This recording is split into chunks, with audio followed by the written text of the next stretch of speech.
Mga katrops, welcome back ulit kayo sa aking channel Sports React PH at ngayon na ay pag-uusapan natin ang balitang nagsalita na nga si Coach Steve Kerr sa pagbangko niya kay Jayson Tatum. Pag-uusapan na rin nga natin dito sa ating panibagong video ang balitang trade ni Stephen Curry sa Los Angeles Lakers.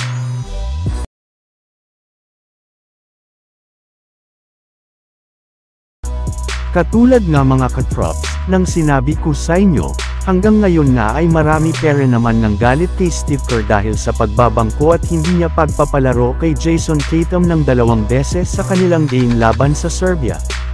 Napakalimitado rin naman nga nang ibinigay nitong playing time sa kanya na siyang rason bakit hindi ito nagkaroon ng magandang performance.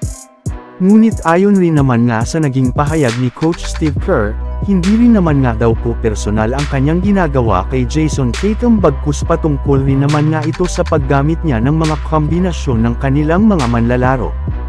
Naging mas maganda rin naman nga ang ipinakitang performance ni Kevin Durant na siyang isa sa mga rason bakit hindi nila siya masyadong magamit-gamit.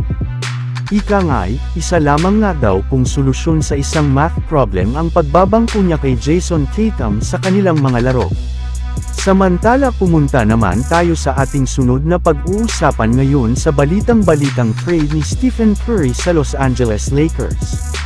Sa sobrang saya nga mga katrops, ng Team USA sa kanilang pagkapanalo ay nauna na nga po sila na magkaroon ng champagne party sa Paris sa pangunguna ni LeBron James na siyang nagbuhat sa Team USA para makuha nila ang gintong medalya.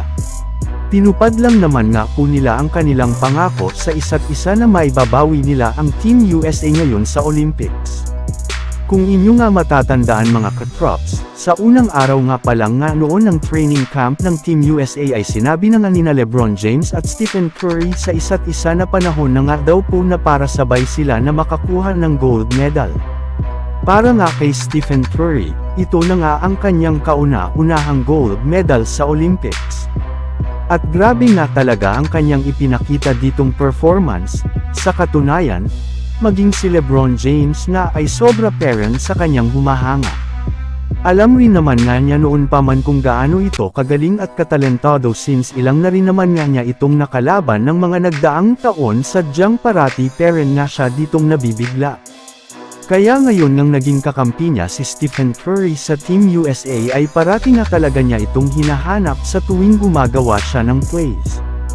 At dahil nga sa nangyaring ito ay marami na nga sa mga fans ang nag-request sa Los Angeles Lakers na kunin na nila si Stephen Curry since nagpahiwatig na rin naman nga ito noon na aalis siya sa Warriors at lilipat na ito ng ibang kupunan.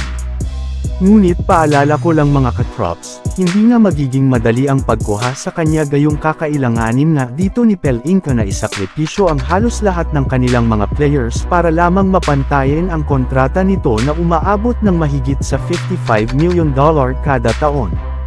Sa madaling salita ang nag-iisang paraan na lamang nga para makuha ito ay sa pamamagitan ng pagsungkit sa kanya once na maging isa na itong ganap na free agent sa darating na taong 2026. So yun lang nga mga katrops ang handog ko sa inyong storya ngayong araw. Sana nag-enjoy kayo. Please like and subscribe my YouTube channel Sports React PH para sa iba pang storya at update patungkol sa NBA. Kita-kits muli sa ating susunod na video.